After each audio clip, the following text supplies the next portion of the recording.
हाँ जी, जैसा कि मैंने सीएमए इंटर वाले बच्चों से प्रॉमिस किया था कि जैसे ही सीएमए इंटर इनकम टैक्स का आपका रिवीजन कंप्लीट हो जाएगा, मैं आपके लिए लेके आऊंगा सुपर 30 की सीरीज, जो मैं आपके लिए लेके आया हूं। ये जो सीरीज एप्लीकेबल है, ये ओल्ड और न्यू सिलेबस दोनों के ऊपर एप्लीकेबल है। सिर्फ इनकम टैक्स के मैंने यहां पर निकाले हैं सिर्फ और सिर्फ 30 क्वेश्चंस। मतलब अगर आप इन 30 क्वेश्चंस को कर पा रहे हैं, दोनों में डिफरेंस होता है। एक होता है इन 30 को करके चले जाइए, इन्हीं में से पेपर आएगा। दूसरा होता है हमने पूरा रिवीजन कर लिया है, अब हम इन क्वेश्चंस को ट्राई कर रहे हैं। तो अगर आप ट्रायल बेसिस पे प्रैक्टिस के तौर पे सुपर 30 को लेंगे तो आपको काफी सारा पेपर यहां पर दिख रहा होगा, लेकिन अगर इसे रट के चले जाएंगे तो आपको कोई भी फायदा नहीं होगा। ये सीएमए इंटर दोनों सिलेबस के लिए एप्लीकेबल है, ओल्ड और न्यू दोनों के लिए। अगर आप इतने 40 क्वेश्चंस करके चले जाएंगे तो आपके पेपर में इस जो 30 क्वेश्चंस है हमारे, उसका सोर्स मैं आपको बता देता हूं, जरा ध्यान से देखिएगा कि कहां कहां से मैंने क्वेश्चन दिए, ताकि आप इनके आंसर्स को वेरीफाई कर सकें। पहला सोर्स मैंने इसके अंदर लिया है ICAI, जो आप जानते ही होंगे, सीए का स्टडी मटेरियल। सीए का स्टडी मटेरियल निकालना बड़ी आसान सी चीज है, आपको पता होगा। नहीं पता तो मुझे मैसेज करके बता दीजिएगा, मैं आपको बता दूंगा। तो ICAI के स्टडी मैट से मैंने क्वेश्चन लिए हैं। दूसरा सोर्स हमारा यहां पर है ICMAI, यानी कि आपका स्टडी मटेरियल ICMAI, उसमें भी काफी अच्छे अच्छे क्वेश्चंस हैं, तो मैंने वहां से भी कुछ क्वेश्चन सिलेक्ट किए हैं। मैंने किसी भी क्वेश्चन पे क्वेश्चन नंबर नहीं हटाया है, मतलब अगर कोई इलस्ट्रेशन है तो इलस्ट्रेशन लिखी हुई है, आप जाके आसानी से ढूंढ सकते हैं। तीसरा एक सोर्स है, वो मैंने सेल्फ वाले क्वेश्चन दिए हैं, मतलब जो मुझे इंपॉर्टेंट लगते हैं, वो स्टडी मैट में नहीं है, अलग से ढूंढे गए क्वेश्चंस हैं, वो प्रैक्टिस के तौर पे हैं, आप उसे भी सॉल्व करिएगा। मेरे हिसाब से जितने क्वेश्चंस मैंने यहां पर डाले हैं वो आपके सभी चैप्टर्स के ऑलमोस्ट सभी प्रोविजंस को कवर करते हैं। आपका बहुत अच्छा कॉम्प्रिहेंसिव रिवीजन यहां से हो जाएगा और काफी सारे क्वेश्चन आपको इस तरीके के दिख भी जाएंगे। मैं थोड़ा सा डिस्कस कर लेता हूं इसके बारे में, फिर आगे चलेंगे। फिर आती है बात कि डिस्क्रिप्शन बॉक्स में क्या मिलेगा। तो आपका एक टोटल इनकम का एक क्वेश्चन आएगा। टोटल इनकम का क्वेश्चन अगर आपका लास्ट में आता है, जिसमें आपका जो मार्क्स है 7 नंबर का ही आएगा, लेकिन गलती हो जाती है उसके अंदर, AMT वगैरह के कुछ प्रोविजंस होते हैं, मैं लिख देता हूं यहां पर, ऑल्टरनेट मिनिमम टैक्स और 115 BAC। तो 115 BAC plus AMT, alternate minimum tax, ये आपकी टैक्स के अंदर जाके टोटल इनकम निकालते समय क्या चीजें होती हैं। अगर आपने नहीं पढ़ा है तो 2 लेक्चर हैं इसके अंदर में, या एक ही लेक्चर में कंबाइन करके इसके लिंक में डाल दूंगा। चैनल पे वैसे वो वीडियो अवेलेबल है, आपको ढूंढना ना पड़े, इसके लिए मैं लिंक डाल दूंगा। फिर बात आती है कि सर GST का क्या करें, तो मैं GST के लिए बता देता हूं आपको। आज है ओल्ड सिलेबस का पेपर, कॉस्ट एंड FM का।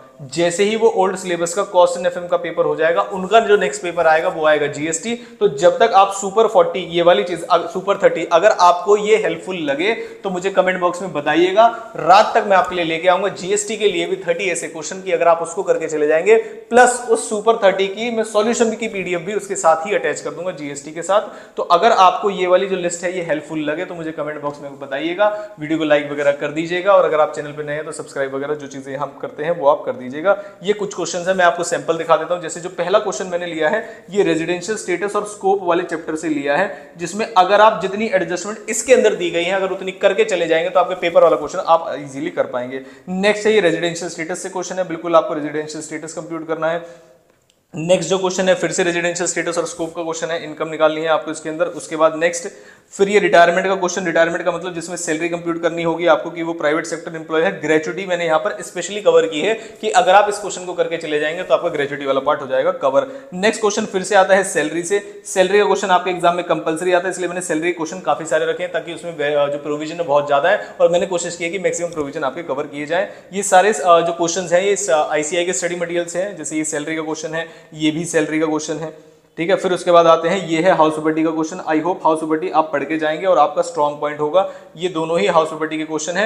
आपको पता होना चाहिए आज की डेट में अगर आपके पास 3 घर हैं तो आपके पास ऑप्शन है कि आप किसी 2 को सेल्फ ऑक्यूपाइड ट्रीट कर सकते हो और एक को डीम्ड लेट आउट मानेंगे। इसकी प्रैक्टिस आपको जरूर करके जानी है, तो मैंने एक क्वेश्चन यहां से रखा है आपके लिए। फिर उसके बाद नेक्स्ट क्वेश्चन है आपका क्लबिंग से, तो क्लबिंग को भी आप अच्छे से करके जाएंगे। एक ही क्वेश्चन मैंने इसका रखा है, क्रॉस ट्रांसफर वगैरह वाला केस है, एक बार ध्यान से देख लीजिएगा। उसके बाद नेक्स्ट जो क्वेश्चन मैंने रखा है during the previous year fix deposit, ये भी आपका क्लबिंग से क्वेश्चन है, तो क्लबिंग वाले क्वेश्चन को जरा ध्यान से देखिएगा। नेक्स्ट फिर आते हैं हम किसमें, क्वेश्चन ने क्या पूछा हमसे, ग्रॉस टोटल इनकम। एक छोटा क्वेश्चन, जैसा कि आपके एग्जाम में एक्सपेक्ट किया जाता है कि अलग अलग हेड से दे देंगे, कुछ एडजस्टमेंट भी आपसे करा सकते हैं। नेक्स्ट आते हैं आपके सेट ऑफ वाले क्वेश्चन पे। तो देखिए सेट ऑफ के क्वेश्चन के लिए मैंने यहाँ पर डाला है, सेट ऑफ के रूल आपको पता होंगे, इंट्रा हेड एडजस्टमेंट क्या होती है, इंटर हेड एडजस्टमेंट क्या होती है। इन सभी क्वेश्चन से, इन सभी प्रोविजन से क्वेश्चन सॉल्व हो जाएंगे। ये भी एक सेट ऑफ का ही क्वेश्चन है जिसमें आपको एडजस्ट करनी है बातें। उसके बाद नेक्स्ट क्वेश्चन आता है आपका डिडक्शन से। डिडक्शन से क्वेश्चन आने के चांसेस है, तो मैंने यहाँ पर डिडक्शन वाले चैप्टर को रखा है, तो क्वेश्चन को ध्यान से करके जाइएगा। इसी तरीके से कुछ डिडक्शन के क्वेश्चन है। फिर मैंने क्वेश्चन उठाया आपके कहाँ से, आपके ICMAI के स्टडी मटेरियल से, और इलस्ट्रेशन नंबर 1 सब इसके ऊपर लिखी हुई है। आप इसके आंसर और उससे भी ज्यादा इजिली वेरीफाई कर सकते हैं। लेटेस्ट वाला एडिशन मैंने लिया है, तो जो ओल्ड सिलेबस वाले बच्चे हैं वो भी नए वाले सिलेबस वाले पैटर्न से अपने आंसर्स को चेक कर सकते हैं। जैसे कि मैंने यहां से भी एक सैलरी का क्वेश्चन उठाया, उसके बाद नेक्स्ट क्वेश्चन फिर से मैंने सैलरी का उठाया। माना जाता है कि जितने टॉपिक्स मैंने आपको यहां पर कवर करा दिए हैं अलग अलग क्वेश्चंस के थ्रू, आपके पेपर में बाहर से नहीं आएगा, ये ध्यान रखिएगा।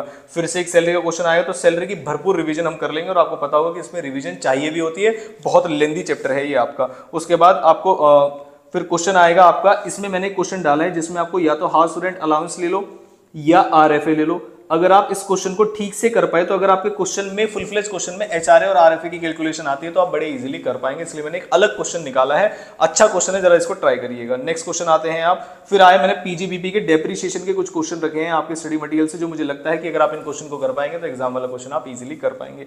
ये भी मैंने PGBP के क्वेश्चन से ही रखा है, इलस्ट्रेशन नंबर 65 है, तो जरा ध्यान से देखिएगा। नेक्स्ट मैंने क्वेश्चन रखा है कैपिटल गेन से, आपका ध्यान रखिएगा। कैपिटल गेन वाला क्वेश्चन है, इजी क्वेश्चन है, मार्केट वैल्यू वगैरह वाले प्रोविजन है, तो आप इसे कर लेंगे। नेक्स्ट क्वेश्चन मैंने रखा है आपका फिर से सैलरी का। मुझे पता नहीं क्यों ऐसा लग रहा है कि सैलरी का क्वेश्चन आपके एग्जाम में कंपलसरी आएगा, मतलब करना ही करना होगा, और अच्छा क्वेश्चन आने वाला है, तो मैंने कोशिश की सारे प्रोविजन आप कवर कर लें। ये भी मैंने एक सैलरी का ही क्वेश्चन निकाला है, देखिए, तो काफी सारी प्रैक्टिस आपकी हो जाएगी इससे। हाउस प्रॉपर्टी वगैरह के भी मैंने काफी सारे क्वेश्चन निकाले थे। ये फिर से रेजिडेंशियल स्टेटस प्लस स्कोप का क्वेश्चन है, जो कि आपके एग्जाम में कंपलसरी आता है, आपको पता होगा, और वो हाउस प्रॉपर्टी के साथ है सैलरी, मैं पहले ही डिस्कस कर चुका हूं। फिर से मैंने क्वेश्चन निकाला हाउस प्रॉपर्टी का। इस वाले हाउस प्रॉपर्टी के क्वेश्चन में मैंने पूरा फोकस किया है GAV पे, तो अलग अलग क्वेश्चन की इंटेंशन अलग अलग है, वो अलग अलग प्रोविजन को हिट कर रहा होगा और आपके कॉम्प्रिहेंसिव रिविजन हो जाएगा, इसलिए इतने क्वेश्चन आपको जरूर करके जाने हैं। नेक्स्ट मैंने क्वेश्चन निकाला फिर से आपका हाउस प्रॉपर्टी से, और ये कंबाइंड क्वेश्चन भी है, मतलब अदर एक्ट्स के भी प्रोविजन इसके अंदर अप्लाई होंगे। इसमें जो हिस्सा मैंने निकाला है वो है आपका कौन सा वाला, 25% और 75%। इसका मतलब जो 1/4 एरिया और 3/4 एरिया वाले जो क्वेश्चन होते हैं कि इतना हिस्सा सेल्फ ऑक्यूपाइड, इतना हिस्सा लेट आउट या PGBP के लिए दिया हुआ है, उस वाला पोर्शन आपका यहां से खत्म हो जाएगा। लास्ट क्वेश्चन मैंने आपको डाला है डिडक्शन से। डिडक्शन में मैक्सिमम डिडक्शन इसके अंदर कवर्ड है, तो आप इस वाले क्वेश्चन को आराम से करके जाइएगा। आप देखेंगे हर एक क्वेश्चन का जो क्वेश्चन नंबर है वो उसके सामने लिखा हुआ है, जो इलस्ट्रेशन वगैरह है वो सब इनके नंबर लिखे हुए हैं, आप इनके ICI के स्टडीमेट और ICMAI के स्टडीमेट से निकाल के ले सकते हैं। अगर आपको GST की ऐसी लिस्ट चाहिए, जो भी लिस्ट मैंने आपको इनकम टैक्स के लिए दी है, अगर आपको ये लिस्ट GST के लिए चाहिए तो आप मुझे कमेंट बॉक्स में बताएंगे कि हाँ सर GST की भी आप एक सुपर 30 की लिस्ट, प्लस उसके साथ साथ उसके मैं आपको सॉल्यूशंस भी दूंगा।